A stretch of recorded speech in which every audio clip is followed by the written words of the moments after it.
What's up guys, welcome back to a brand new video. My name's Cooke. Today I'm going to be doing a video on how to deal with returns and refunds.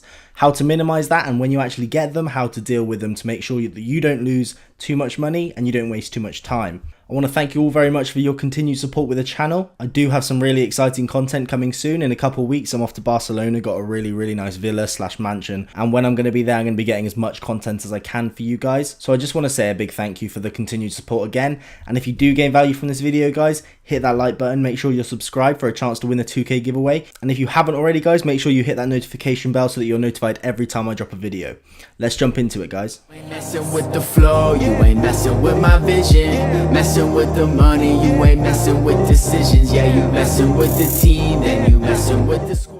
So the main thing that I get asked every day is, how do I deal with 20 to 40 day shipping? When I'm not using e-packet products, how do you deal with the customer when they haven't received their product for 20 to 40 days? Because that's realistically how long it takes, especially to the UK. Funnily enough, it takes almost the longest to get there out of anywhere else. And if you aren't using e-packet, it is going to take 20 to 40 working days. Like, it's a seriously long time after you've ordered a product.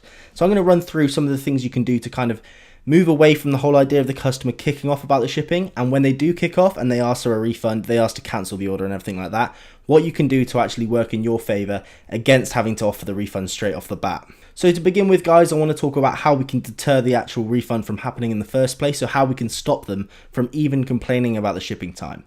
Now, a lot of people say, and a lot of gurus on here are talking about in all the product descriptions, 20 to 40 day shipping, like, we've had crazy support, thousands of orders, and that is why your products are going to take so long. And this is kind of completely the opposite to the advice that I give you guys.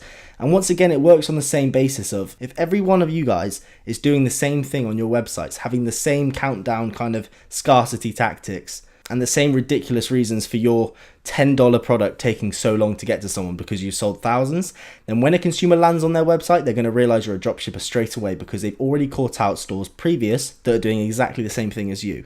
So you need to stray away from what everyone else is doing. So if I was you and I was watching someone with 100k on YouTube, someone that got millions of views on every video, and they were telling you to do something, I'd probably do the opposite, because it means every single person that watched that video is now going to be doing it branded as a dropshipper.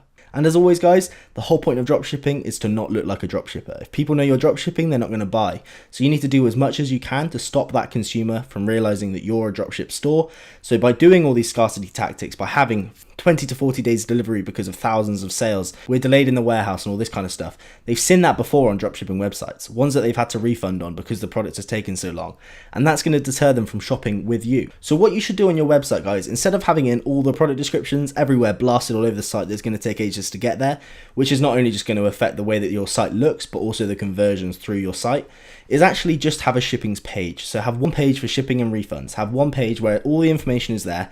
It does say it's going to take 20 to 40 working days, and there will be other reasons for that. I would usually just have it specific for the delivery country, so wherever it's going it can take a different amount of time, and I would also put 20 to 40 working days. So have that on a shipping page, make a nice page, looks good, literate, and it makes sense, and it's not going to be too scammy. Now that one page, if the customer doesn't choose to go on there and they ask for a refund, you can send them to that page where you're saying you're not responsible for the goods when they're with the haulier, that it is going to take 20 to 40 working days depending on where they are, and you've got there on a backup for you when the customer does come to you. But it doesn't mean that it's affected the conversion from them ordering in the first place, because if you affect that first conversion, then you're never going to make that sale anyway. Now something else, a really strong thing that you need to be doing for your conversion is offering free shipping.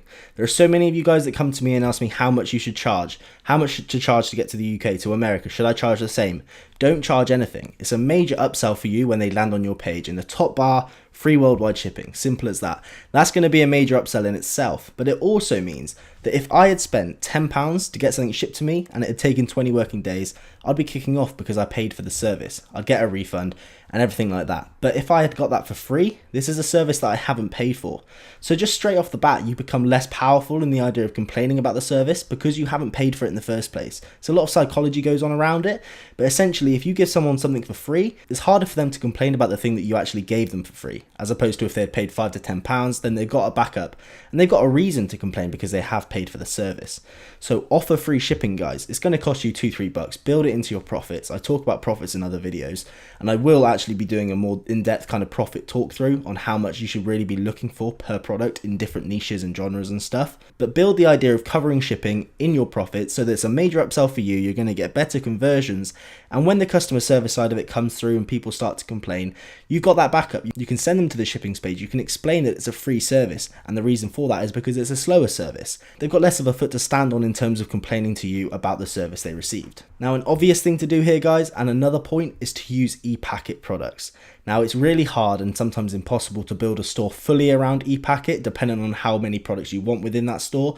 But if you can do so, it's going to minimize as much of this as possible, because it's going to take half as long to get there. You're not going to have to do half as much customer service work. You're going to get less complaints, less refunds, and everything's going to run a lot more smoothly. And that's the last point that I really want to cover, guys, which is the customer service. Now, a lot of you are very, very anxious to make your first sale. You're ready, you want that first sale, but not many of you are professional with your customer service. Once that order has been placed, how that customer experiences the whole transaction, from purchasing on your website to receiving the product, how they've been dealt with that way through. Now, if you are on your emails daily, then it's perfect, because you'll be talking, you'll be conversating. Anyone's got an issue, you can talk to them straight away, explain to them. Other things you can do if you're not great at kind of sticking on your emails is get a Facebook live chat installed onto your website. Get another, like a little robot chat thing installed on. There's loads of apps available for it, and it means it will just come through to your phone. When you get a message, you can go through onto your phone, stay professional, be literate in the way that you talk to them, and you're able to build a relationship with the customer, upsell them if possible, and if not, they're going to come back because they've had a good experience.